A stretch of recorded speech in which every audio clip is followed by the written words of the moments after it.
नमस्ते, जय हिंद, वंदे मातरम। आज हम लोग कारक का अगला पाठ लेकर आए हैं। इससे पहले हमने कारक के बारे में बता दिए थे, एक एक करके सातों कारक का अनुवाद हम बताए थे। आज हम जो ब्रिलियन में दिया गया है 10 क्लास का जो प्रीवियस क्वेश्चन पूछा है अनुवाद, उसका हम प्रैक्टिस करेंगे यहाँ पे। तो आप लोग शुरू से अंत तक बने रहिए। अगर आपको समझ में आएगा तो लाइक कर दीजिएगा, शेयर कर दीजिएगा, सब्सक्राइब कर दीजिएगा। तो चलिए एक एक अनुवाद को क्या करते हैं, हम उसका हिंदी से संस्कृत में करते हैं। क्या करते हैं? हिंदी से संस्कृत। जैसे राजा गरीबों को वस्त्र देता है, वस्त्र देता है। तो राजा का क्या हो जाएगा यहाँ पे? निरीपा। निरीपा मतलब क्या होता है? राजा। गरीबों को वस्त्र देता है, देने का बाद आया तो कौन कारक? संप्रदान कारक। कौन कारक? क्योंकि संप्रदान कारक का अर्थ होता है देना। क्या होता है? देना। जिसके लिए कोई चीज या कोई क्रिया की जाए, देने का बाद आ जाए तो कौन सा कारक होता है? संप्रदान। और गरीब है, गरीब का क्या होता है? संस्कृत निर्धन। ठीक ना। आकारांत रूप, क्योंकि गरीब संज्ञा है तो आकारांत रूप आएगा। चतुर्थी विभक्ति आकारांत रूप क्या आता? आय, आभ्याम, आभ्याम एभ्य, यही ना होता है रे? आय आभ्याम एभ्य। तो यहां हो जाएगा निर्धनेभ्य,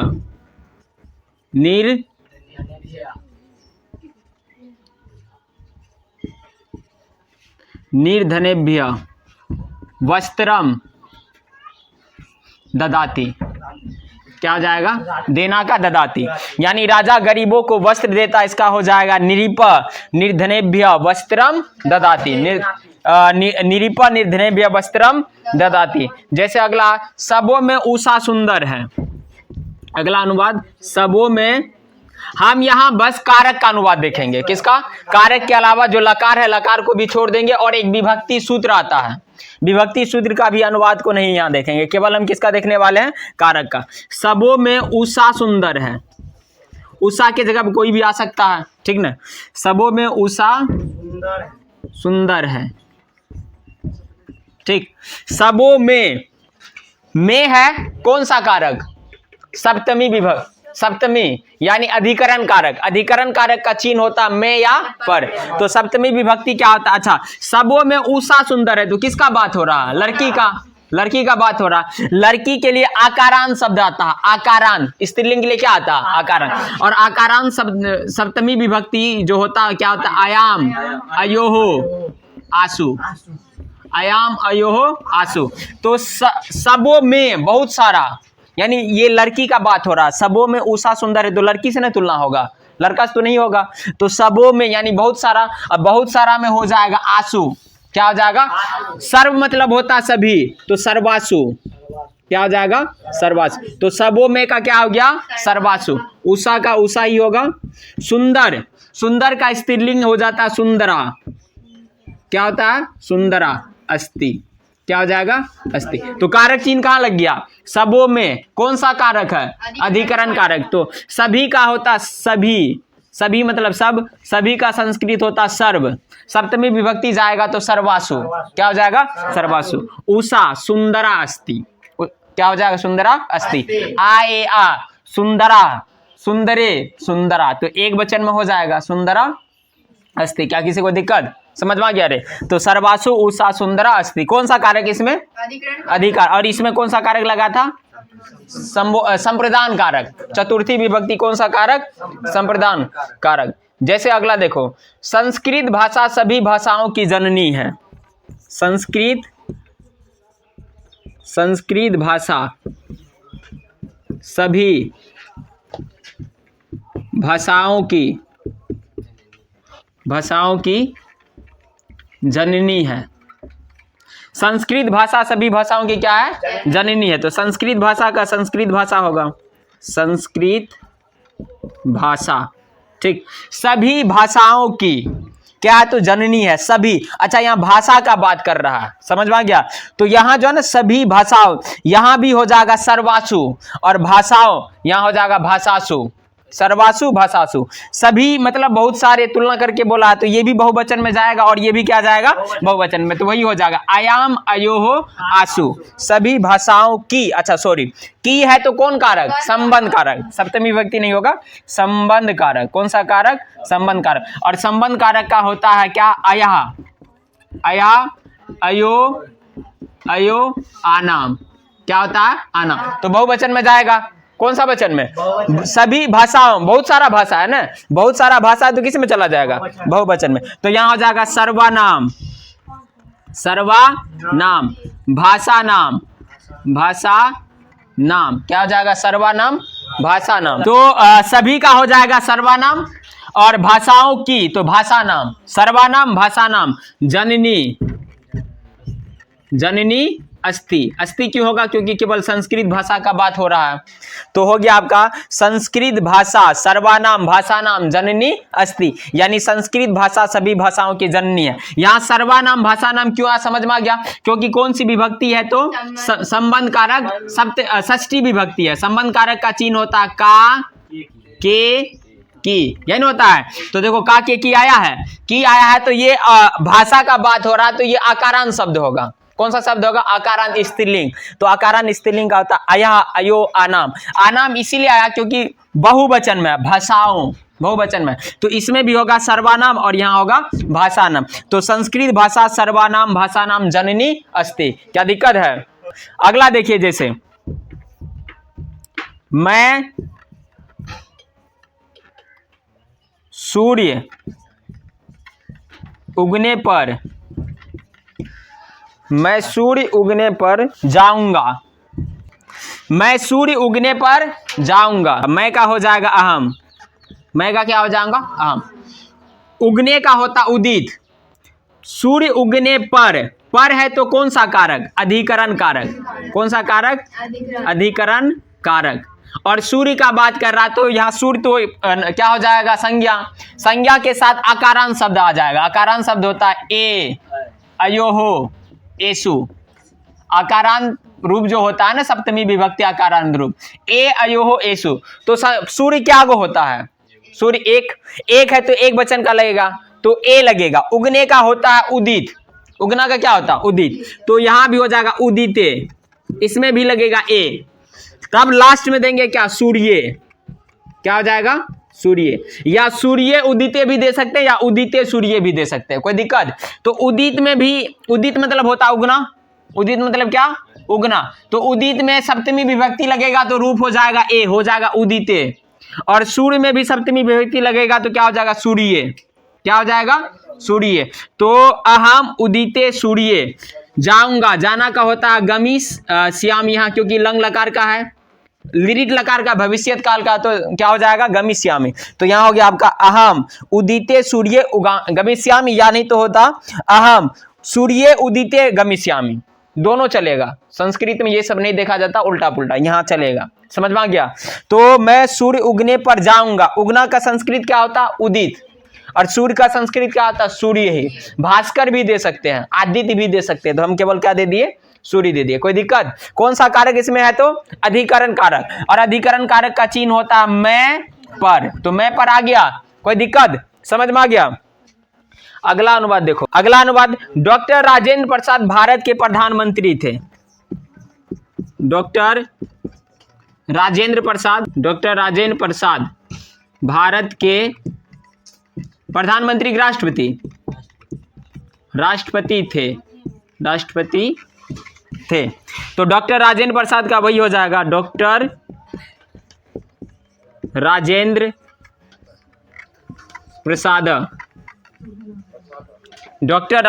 प्रसाद, भारत के कौन कारक, के है तो कौन कारक, संबंध कारक, कौन कारक, संबंध, कर्ता ने कर्म को करण से संप्रदान को के लिए अपादान से को के लिए अपादान से जुदाई, संबंध का के की, तो यहाँ का के की आ गया, और संबंध ये भारत है तो पुल्लिंग आएगा, संज्ञा है, इसके साथ अकारांत पुल्लिंग जुटेगा, और अकारांत पुल्लिंग क्या होता है, सप्तमी षष्ठी विभक्ति तो होता है अस अयोहो, आ नाम होता है ऐसा। एक वचन में भारत कितना है? एक है, तो एक वचन में हो जाएगा क्या? भारतस्य। क्या हो जाएगा? भारतस्य। राष्ट्रपति, राष्ट्रपति अस्ति, अस्ति नहीं आसित, क्योंकि थे है तो लंग लकार में चला गया। तो डॉक्टर राजेंद्र प्रसाद भारतस्य राष्ट्रपति आसित, यानी डॉक्टर राजेंद्र प्रसाद भारत के राष्ट्रपति थे। कौन कारक का है? तो संबंध कारक का। कौन कारक? संबंध कारक का चिन्ह होता है का, के, की। का, के, की। क्या दिक्कत? समझ में आ गया? तो आपका ये था कौन कारक? संप्रदान कारक। केवल कारक का पहचान करना, और उसके साथ या तो लगेगा अकारांत पुल्लिंग शब्द या तो लगेगा आकारांत स्त्रीलिंग शब्द। और आकारांत पुल्लिंग शब्द बता दिए, अ ओ आ। आकारांत पुल्लिंग क्या था? तो अ ओ आ, अम ओ आन, एन अभ्याम ए, आ अभ्याम एब, आत अभ्याम एब, अस अयो अनाम, ए अयो एसु। स्त्रीलिंग रूप क्या था? स्त्रीलिंग था आ ए आ, आम ए आ, आया अभ्याम आभि, आए अभ्याम आभि, आया अयोहो, आया अभ्याम आभ्य, आया अयोहो आनाम, अयाम अयो आसु। तो ये आपका था कारक। आगे और देखिए, इसको हम मिटा देते हैं। जितना भी अनुवाद बताते जा रहे हैं इसको उतारते चलिएगा। चलिए अगला अनुवाद देखते हैं, कितना नंबर का होगा? तो 6 नंबर का। अगर अनुवाद है अगला, नदियों में, नदियों में गंगा सबसे पवित्र है। नदियों में गंगा सबसे पवित्र है। बताइए इसमें कौन सा कारक है? में लगा है, नदियों में लगा है, तो कौन सा कारक?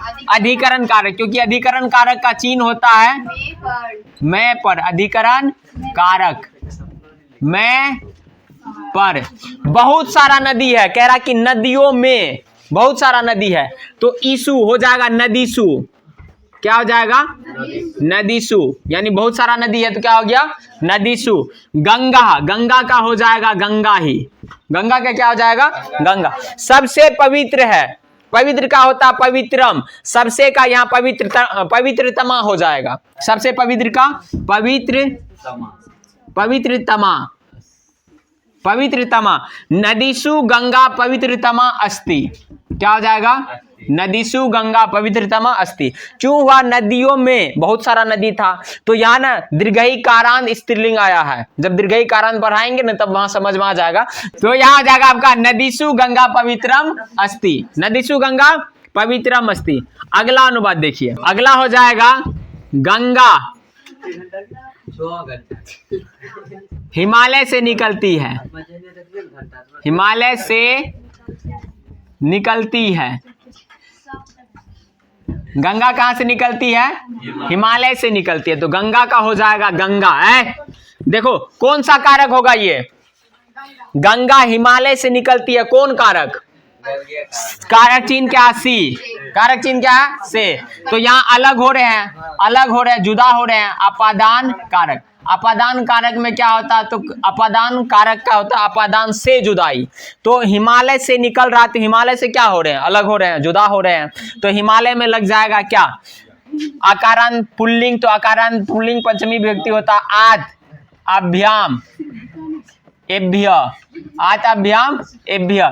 तो आत है तो यहाँ हो जाएगा हिमालयात, हिमालयात, हिमालयात है लड़की। तो गंगा हिमालयात निकलती है, गंगा हिमालय से निकलती है। निकलना का होता प्रभवती, प्रभवती, या नहीं तो क्या होता? निसरती। क्या होता है? निसरती, प्रभवती, या नहीं तो निसरती। तो गंगा हिमालय से निकलती है, तो गंगा हिमालयात प्रभवती या निसरती। हिमालयात क्यों लगा? क्योंकि हिमालय से अलग हो रहे हैं, तो कौन कारक? अपादान कारक। और अपादान कारक जब रहता है, ये पंचमी विभक्ति। अपादान कारक मतलब क्या? पंचमी विभक्ति, क्योंकि इसका चिन्ह ही होता से मतलब यहाँ क्या? जुदाई। जब हिमालय गंगा से निकलेगा, जब गंगा हिमालय से जब निकलेगी तो हिमालय से क्या होंगे? अलग होंगे। तो इसीलिए इसके साथ क्या लग जाएगा? तो पंचमी विभक्ति। और आकारांत रूप जो होता है पंचमी विभक्ति क्या होता है? आत आभ्याम एभ्य। तो एक वचन में हिमालय एक है, तो एक वचन का लगेगा, हो जाएगा क्या? तो हिमालयात। क्या हो जाएगा? हिमालयात। अगला देखो, राम की पत्नी सीता थी। राम की पत्नी सीता थी। राम की पत्नी कौन थी? सीता थी। इसका बनाइए, कौन सा कारक है ये बताइए पहले। की पत्नी, की है तो कौन सा कारक, संबंध कारक, क्योंकि संबंध कारक का चिन्ह होता है का के की, संबंध कारक चिन्ह क्या होता है, का के की, यही होता है रे, का के की। तो राम की, राम क्या है, पुल्लिंग शब्द है, तो राम संज्ञा के साथ अकारांत पुल्लिंग लगेगा। अकारांत जब पुल्लिंग षष्ठी विभक्ति का देंगे तो षष्ठी विभक्ति का बताया है क्या होता है, अस्य अयोहो आनाम, ये आकारांत षष्ठी विभक्ति का रूप है। तो अकारांत षष्ठी विभक्ति का अस अयोहो आनाम, एक वचन में अस लगेगा, दो वचन में अयोहो लगेगा, बहुवचन में आनाम लगेगा संज्ञा के साथ। तो राम क्या गो है, एक है, तो राम में अस जोड़ेंगे तो हो जाएगा रामस्य, क्या हो जाएगा, रामस्य। पत्नी का होता है भार्या, पत्नी का क्या, भार्या। सीता आसित, रामस्य भार्या सीता आसित, यानी राम की पत्नी कौन थी, सीता थी। इससे पहले हमने कारक के बारे में बताया है, शब्द रूप भी बता दिए हैं। अगर ये आप वीडियो पहली बार देख रहे हैं तो अगर प्रीवियस वीडियो देख लीजिएगा तो आपको ये समझने में दिक्कत नहीं होगा। अगला देखिए, जैसे है वह दशम वर्ग में पढ़ता है, अगला हो जाएगा वह दशम वर्ग में पढ़ता है, कौन वर्ग में पढ़ता है, दशम वर्ग में। वह का हो जाएगा स, क्या हो जाएगा स, दशम का हो जाएगा दशम ही। वर्ग में बताओ कौन कारक, वर्ग में है, वर्ग में कौन कारक, अधिकरण कारक, कौन कारक, अधिकरण। केवल ना चिन्ह देखकर तुम लोग बता देगा कि कौन सा कारक है। तो कर्ता ने कर्म को, करण से, संप्रदान को के लिए, अपादान से, जुदाई, संबंध का के की, अधिकरण मैं पर। तो अधिकरण में होता है चिन्ह मैं या पर। तो यहाँ देखो वर्ग में लगा है तो कौन सा कारक हो जाएगा, हो जाएगा क्या, तो अधिकरण कारक। अब वर्ग है, वर्ग अकारांत पुल्लिंग में आएगा, अकारांत किस में आएगा, पुल्लिंग में, क्योंकि वर्ग का बात हो रहा है, अकारांत शब्द नहीं, अकारांत शब्द है। तो यहां हो जाएगा इसका अकारांत पुल्लिंग, सप्तमी विभक्ति होता है ए अयोहो एसु, ए अयोहो एसु। वर्ग है ना, वर्गो रहता तो बहुवचन में जाता, दो वर्ग रहता तो दो वचन में, यहाँ एक वर्ग है तो यहाँ वर्गे हो जाएगा। यानी वर्ग को अगर हम सप्तमी विभक्ति का रूप लिखे तो क्या होगा, वर्गे, क्या हो जाएगा, वर्गे। स दशम वर्गे पठती, स दशम वर्गे पठती, यानी वह कौन से वर्ग में पढ़ते हैं, तो 10वें वर्ग में, दशम वर्ग में पढ़ता है। तो स दशम वर्गे पठती, वह दशम वर्ग में पढ़ता है। कोई दिक्कत समझ में आ रहा है ना। जैसे अगला देखो, तुम गांव में रहते हो, तुम गांव में रहते हो, तुम गांव में रहते हो, बताओ कौन सा कारक है, अधिकरण कारक, वही होगा मैं पर। तो गांव किसके साथ अधिकरण कारक है, गांव के साथ, किसके साथ है, गांव। तो तुम का हो जाएगा तुम, गांव, गांव एक ही बात कर रहा है, एक गांव, तो एक गांव में एक वचन लगेगा, एक वचन का ग्राम, संस्कृत होता है गांव का ग्राम, क्या होता है, ग्राम। और ग्राम में एक वचन जोड़ेंगे तो हो जाएगा ग्रामे, ग्राम में ए जोड़ेंगे तो क्या होगा, ग्रामे। त्वम ग्रामे, रहना का होता है निवस या वस, तो यहाँ निवससी दे देंगे, क्या देंगे, निवससी, या नहीं तो वससी। रहना का निवस या क्या होता है, वस होता। तो त्वम ग्रामे निवससी, या नहीं तो क्या, तो वससी। कोई दिक्कत समझ में आ गया। तो तुम गांव में रहते, उसका क्या हो जाएगा, त्वम ग्रामे निवससी। अगला, तो तुम्हारे मित्र पैर से लंगड़ा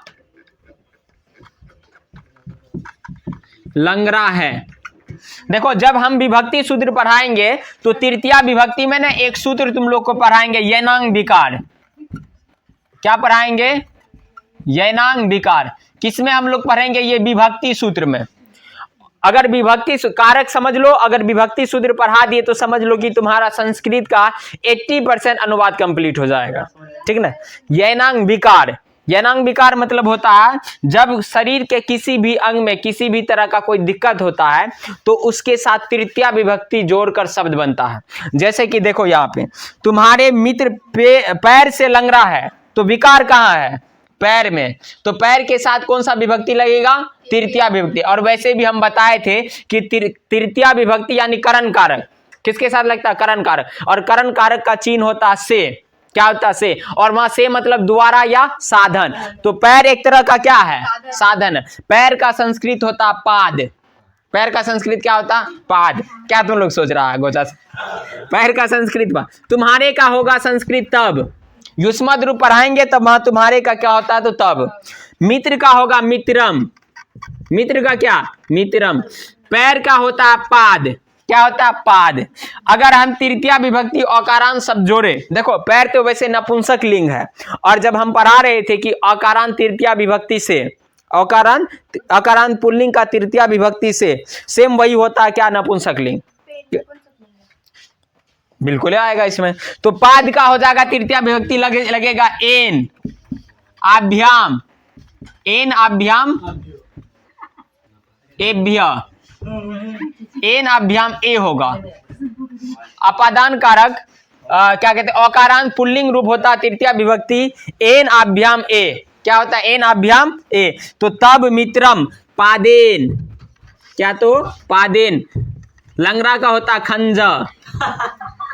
लंगरा का क्या होता? खंज। तब मित्रम पादेन खंज अस्ति। मित्र के गो है तो यहाँ क्या हो जाएगा? अस्ति। तो तुम्हारे मित्र पैर से लंगड़ा है, इसका संस्कृत हो गया तब मित्रम पादेन खंजा अस्ति। यानी तुम्हारे मित्र किससे लंगड़ा है? तो पैर से लंगड़ा। कोई दिक्कत? समझ में आ गया? किसके साथ कौन सा कारक लगता है? समझ में आ गया? इसके साथ कौन सा कारक लगा? तृतीया करण कारक। करण कारक। केवल कारक पे चिन्ह, कारक चिन्ह पे फोकस करना, अपने आप बनेगा सारा अनुवाद। कोई दिक्कत? इसको हम मिटाते हैं। चलिए अगला अनुवाद देखते हैं। अगला अनुवाद है, जैसे मैं वह घर से विद्यालय जाता है। पहले ये बताओ कि इस अनुवाद में कौन सा कारक है? कौन सा कारक है?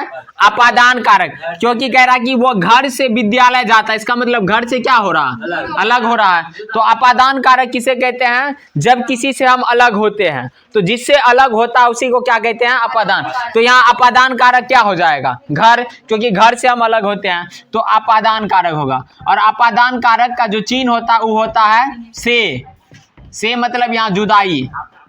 से मतलब क्या होता है? जुदाई। तो वह का संस्कृत होगा स। क्या होगा? स।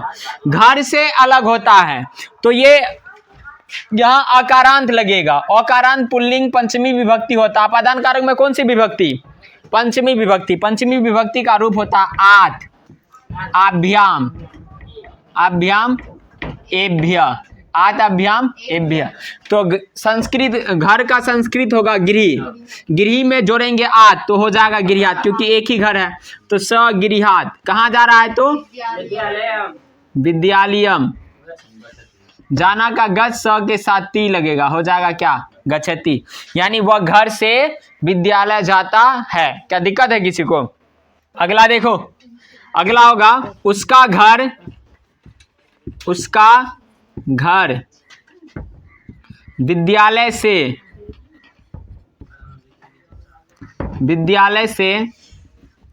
बहुत दूर है। उसका घर विद्यालय से बहुत दूर है। देखो यहाँ पे सबसे पहले यहाँ देखते हैं उसका, यानी संबंध का बोध करा रहा है। जब संबंध का बोध कराता है तो कौन कारक? संबंध कारक। तो इसमें संबंध कारक भी है और कौन? विद्यालय से दूर नहीं है, यानी विद्यालय से दूर है। उसका घर विद्यालय से दूर। जब दूर का बात आ जाता है तो अपादान कारक, यानी जुदा है। घर क्या है? विद्यालय से जुदा है, यानी अलग है। तो यहाँ क्या हो जाएगा? पंचमी विभक्ति और यहाँ हो जाएगा षष्ठी विभक्ति। यानी यहाँ हो गया आपका संबंध कारक और यहाँ हो जाएगा अपादान कारक। तो संबंध कारक है तो उसका का होता है संस्कृत तस्य। तस्य। घर का क्या होगा? गिरिहम। विद्यालय से, तो विद्यालय में आत जोड़ेंगे। क्या जोड़ेंगे? आत, क्योंकि विद्यालय संज्ञा है और संज्ञा के साथ अकारांत पुल्लिंग रूप लग जाएगा, क्योंकि पुल्लिंग है विद्यालय। तो यहाँ हो जाएगा विद्यालयात। क्या हो जाएगा? विद्यालयत। विद्यालय के साथ नपुंसक लिंग वाला रूप लगेगा। और क्या कहते हैं, स्त्रीलिंग पुल्लिंग और नपुंसक लिंग का रूप सेम होता है तृतीया विभक्ति से। तो यहाँ हो जाएगा तस्य गृहम विद्यालयात। बहुत दूर का होता अति दूरम। बहुत दूर का क्या होता है? दूर ऐसे होगा, अति दूरम, अति दूरम अस्ति। यानी इसका हो गया कि उसका घर विद्यालय से बहुत दूर है, तो तस्य गृहम विद्यालयात अति दूरम अस्ति, यानी उसका घर विद्यालय से बहुत ही क्या है, तो दूर है। अगला जैसे देखो, ये ना लकार का है, क्या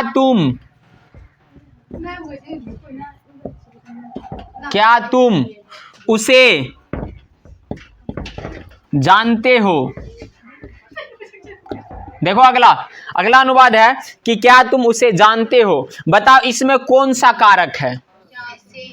क्या तुम उसे जानते हो। तो देखो, क्या तुम उसे जानते हो या उसको जानते हो, एक ही बात हुआ।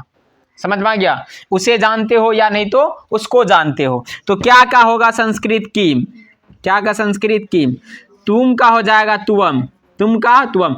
उसे या उसको, एक ही बात हुआ। तो उसे, उसको यानी द्वितीया विभक्ति। कौन सा विभक्ति? द्वितीया। तम मतलब होता है उसको, तो यहाँ हो जाएगा तम। अच्छा, यहाँ स्त्रीलिंग है कि पुल्लिंग है पता चल रहा है? सामने वाला हम किसको जानते हैं, किसके बारे में बात हो रहा है, यहाँ पता चल रहा है। ये उसे मतलब किसके लिए प्रयोग हुआ, स्त्रीलिंग के लिए प्रयोग हुआ कि पुल्लिंग के लिए, कोई पता नहीं है, ठीक ना। तो हम तम भी दे सकते हैं और ताम भी दे सकते हैं, क्योंकि तद्रूप पुल्लिंग होता स तो ते, तम तो तान, जबकि स्त्रीलिंग होता सा ते ता, तम ते ता। तो यहाँ ताम भी दे सकते हैं, तम भी दे सकते हैं, तो ये डिपेंड तुम पर करेगा। तो किम त्वम तम, जानना का होता है यहाँ जानसी हो जाएगा। क्या हो जाएगा? त्वम के साथ सी लगता है, तो यहाँ हो जाएगा जानसी। क्या तुम उसे जानते हो, इसका संस्कृत हो जाएगा किम त्वम तम जानसी। उसे या उसे रहे या उसको रहे, तो एक ही बात हुआ। हाँ बोलो। उसमें अपादान कारक क्यों लगेगा? मतलब जैसे उसका भी तो लग सकता है। वही तो बताया, उसे यहाँ उसे मतलब ये नहीं कि से अलग रहता तब न, चिन्ह अलग। तुम क्या उसे कोई शब्द के साथ लगा रहना चाहिए ना, तो उ शब्द है, उससे वहां रहता है। अपादान कारक में उससे, करण कारक में भी उससे, तो यहाँ उससे। यहाँ हम क्या बताए, उससे का मतलब होता उसको। क्या तुम उसे जान, इसीलिए तो बता रहे क्या तुम उसे जानते हो, इसका मतलब क्या तुम उसको जानते हो। तो अपादान कारक में उससे होता, उससे, तस्मात मतलब उससे, यहाँ तो केवल उसे है। क्या तुम उसे जानते हो? क्या तुम उसे जानते हो, वही तो है। क्या तुम उसको जानते हो, एक ही बात हुआ। क्या तुम उसे जानते हो, क्या तुम उसको जानते हो, एक ही हुआ। उसे जानते हो यानी उसको जानते हो, समझ में आ गया? इसीलिए यहाँ है। तो क्या तुम उसे जानते हो, उसे मतलब यहाँ पे क्या है, उसको। उसे का मतलब क्या है, उसको, क्योंकि उसे जानते हो यानी किसी के तरफ तुम कहेगा तो उसे जानते हो या उसको जानते हो, एक ही। इसीलिए यहाँ द्वितीया विभक्ति लग गया, यानी कर्म कारक। कौन सा कारक? और उसे या उसको का यहाँ हो जाएगा तम। क्या हो जाएगा? तम। अगला देखो, अगला अनुवाद देखिए। भारत देवों की भूमि है। भारत देवों की भूमि है, तो भारत देवों की भूमि है, इसमें कौन सा कारक है? भारत देवों की भूमि, इसमें कौन सा कारक है? संबंध कारक। कौन सा कारक? यहां सबको बताना है कौन सा कारक। क्यों? क्योंकि की आया है, तो संबंध कारक का चिन्ह होता है का, के, की, यही होता है रे हीरो सब। तो का, के, की। तो भारत देवों की भूमि है, तो भारत का हो जाएगा भारत। क्या हो जाएगा? भारत, यानी तो भारत वर्षम। भारत यानी तो भारत वर्षम। देवों की, देव अकारांत शब्द है। देव क्या है? अकारांत शब्द है। तो यहाँ देवों की यानी बहुवचन है, और की है तो अकारांत शब्द पुल्लिंग रूप षष्ठी विभक्ति होता है। क्या होता है? तो अस अयोहो, अस अयोहो आनाम। क्या होता है? आनाम। यानी देव का जब हम षष्ठी विभक्ति पर बैठाएं, क्या कहते हैं, षष्ठी विभक्ति का बहुवचन रूप यानी बहुवचन में लेकर जाए, तो देव में आनाम जोड़ेंगे तो देवा नाम, देवा नाम। समझ में आ रहा है कैसे क्या किए? समझा? तो यहाँ हो गया भारत देवानाम भूमि, भूमि अस्ति, यानी भारत देवों की भूमि है। तो देवों की भूमि, अगर देव की भूमि रहता तो एक वचन में लगाते तो देवस्य होता, दो वचन में रहता तो देवियों हो जाता, लेकिन बहुवचन में है तो इसीलिए अनाम जोड़ेंगे किसके साथ? देव के साथ। किसके साथ अनाम जोड़ेंगे? देव। तो हो जाएगा देवानाम, यानी भारत देवानाम भूमि अस्ति, यानी भारत देवों की भूमि है। अगला देखो, अगला हो जाएगा बिहार, बिहार की राजधानी नगर पटना है। बिहार की राजधानी नगर पटना है, तो इसमें कौन सा कारक है? बिहार की राजधानी नगर पटना है, कौन सा कारक? संबंध कारक, क्योंकि की चिन्ह आया। चिन्ह केवल याद रखना, चिन्ह क्या था जब हम पढ़ाए थे कारक को, तो उसमें क्या हम बताए थे? पहला था कर्ता ने, कर्म को, कर्म को, करण, करण से, यहाँ से मतलब द्वारा या साधन, से मतलब द्वारा या साधन। उसके बाद था संप्रदान, संप्रदान, संप्रदान मतलब होता था क्या? चिन्ह क्या होता था? को के लिए। आपादान, आपादान से जुदाई, आपादान से जुदाई।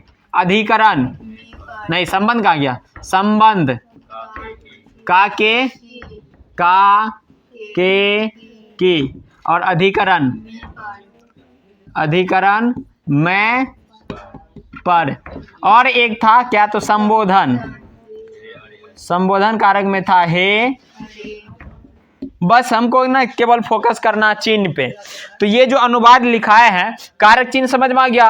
कारक क्या होगा? चिन्ह क्या होगा? ने, को, से, को के लिए, से, ये से मतलब जुदाई, यहाँ से मतलब साधन, का के की, मैं पर, हे अरे। तो इस अनुवाद को पढ़ो और इसमें देखो कि कौन सा कारक चिन्ह है। तो कारक चिन्ह क्या? की। और की किसका होता है? तो संबंध कारक का। किसका होता है? संबंध कारक का चिन्ह होता है का के की। और संबंध कारक यहाँ है बिहार, बिहार का बात हो रहा है। बिहार आएगा नपुंसक लिंग में, किसमें आएगा? बिहार शब्द आएगा, बिहार नहीं आएगा। बिहार शब्द किसमें आएगा? नपुंसक लिंग में आएगा। तो बिहार शब्द को अगर हम नपुंसक लिंग, अकारण नपुंसक लिंग में बैठाएंगे तो जो पुल्लिंग का रूप होता है वही किसका होता है? नपुंसक लिंग का। और षष्ठी विभक्ति का पुल्लिंग रूप होता है अस अयो, अस अयोहो, अस अयोहो आनाम। ये षष्ठी विभक्ति है। कौन सा रूप है? षष्ठी विभक्ति। तो बिहार एक ही है तो बिहार के साथ लगेंगे अस, क्योंकि एक वचन में है। तो बिहार में जब अस जोड़ेंगे तो हो जाएगा बिहारस्य। क्या हो जाएगा? बिहारस्य। राजधानी नगरम, राजधानी, राजधानी नगरम, पाटलिपुत्रम, पाटलिपुत्रम अस्ति, पाटलिपुत्रम अस्ति। यानी बिहार की राजधानी नगर पाटलिपुत्रम है। यानी बिहार की राजधानी क्या है? तो पटना है। बिहार की राजधानी नगर क्या है? पटना। क्या किसी को दिक्कत? कारक धीरे धीरे समझ में आ रहा है? अगला जैसे देखिए, अगला जैसे हो जाएगा जल में मछलियां तैरती है, जल में मछलियां तैरती है। जल में क्या तैरती है? तो मछलियां तैरती है। तो बताइए इसमें कौन सा कारक है? में है। कौन सा कारक? अधिकरण कारक। चिन्ह यहां देखो, कर्ता ने कर्म को करण से, कर्ता ने कर्म को करण से, संप्रदान को के लिए, पदान से जुदाई, संबंध का के की, अधिकरण मैं पर। तो यहाँ है मैं, जल में। तो कौन सा कारक? अधिकरण कारक। और अधिकरण जल है। जल में अगर हम अकारण नपुंसक लिंग का सप्तमी विभक्ति लगाएंगे तो हो जाएगा ए अयोहो एसु, ए अयोहो एसु। जो पुल्लिंग रूप होगा वही क्या हो जाएगा? तो नपुंसक लिंग भी। तो ए, जल में ए जोड़ेंगे तो होगा जले, क्योंकि जल में सप्तमी विभक्ति लगेगा। जिसके साथ चिन्ह लगा रहता है उसी के साथ क्या जोड़ते हैं? तो कारक का विभक्ति रूप। तो जल में जोड़ेंगे तो जले, क्या हो जाएगा? जले। मछली का होता है मीना, मछली का यहाँ क्या हो जाएगा? मीना, मछली का मीना। तैरना का होता है तर, अकेगो मछली तैरेगा तालाब में, नहीं बहुत सारा। तो यहाँ तरंती हो जाएगा, क्या हो जाएगा? तरंती। यानी जले मीना तरंती, यानी जल में मछलियां तैरती है, जल में मछलियां तैरती है। मेरे मुंह में ज्यादा तरती है, तरती मतलब समझता है ना, मछली को पकड़ कर आकर लाकर क्या करो, फ्राई करो। तो यहाँ तक किसी को दिक्कत समझ में आ गया? तो कारक समझ में आ रहा है ना? कारक का केवल किस पर हमको फोकस करना? चिन्ह पे। किस पे? चिन्ह। और इसके अलावा कारक का थोड़ा बहुत डिफिनेशन भी याद रहना है। इससे पहले हमने कारक के बारे में डिटेल से पढ़ा दिए, उसका डिफिनेशन बता दिए, तो एक बार जाकर देख लीजिएगा। चलिए अगला देखिए, अगला है गोपाल। गोपालक गांव से घी लाता है। तो गोपालक गांव से क्या लाता है? घी लाता है। नाम है ये, गोपालक का क्या हो जाएगा? अच्छा ये नाम नहीं है, ये गाय को पालने वाला गोपालक, क्या जाएगा? गोपालक। तो गोपालक गांव से घी लाता है, इसका मतलब गांव से अलग होगा। गांव से क्या होगा? अलग होगा। गांव से अगर घी लाएगा तो वहीं पर रहेगा, रुका हुआ नहीं, क्या हो जाएगा? अलग। गांव से बाहर निकलेगा तो गांव का होता ग्राम। गांव का क्या होता? ग्राम। और गांव से अगर अलग हो रहा तो कौन कारक? अपादान कारक। कौन सा कारक? अपादान कारक। और अपादान कारक क्या कहते हैं? पंचमी विभक्ति। इसका मतलब अपादान कारक यानी पंचमी विभक्ति। और अकारांत शब्द रूप हो जाएगा पंचमी विभक्ति आत, आभ्याम, आत आभ्याम एभ्य। गांव में आत जोड़ेंगे तो हो जाएगा ग्रमात। तो गोपाल का ग्रमात। घी का होता घृत, तो यहां हो जाएगा घृतम। क्या हो जाएगा? घृतम। लाता है, क्या कर रहा गोपाल? ला रहा है, तो यहां हो जाएगा आन यति। क्या हो जाएगा? आन यति। नीच प्रत्यय लग जाएगा, लाना का आन यति हो जाएगा, तो हो जाएगा गोपाल का ग्रमाद घृतम आन यति। यानी गोपालक गांव से क्या लाता है? तो घी लाता है। क्या लाता है? घी लाता है। अगला देखो, छात्रों को पुरस्कार दो। छात्रों को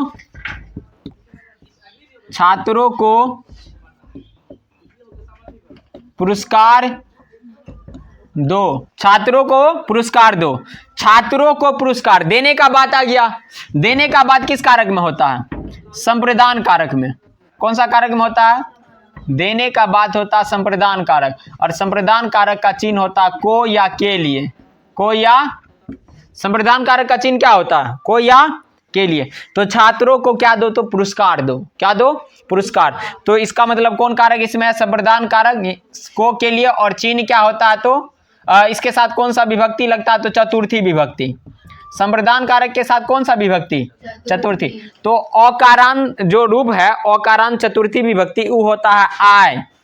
अकारान चतुर्थी विभक्ति होता है आय आभ्याम, ऊपर में जो है केवल ये बदलेगा, आय आभ्याम, ऊपर में जो है वही हो जाएगा एभ्य, आभ्याम एभ्य।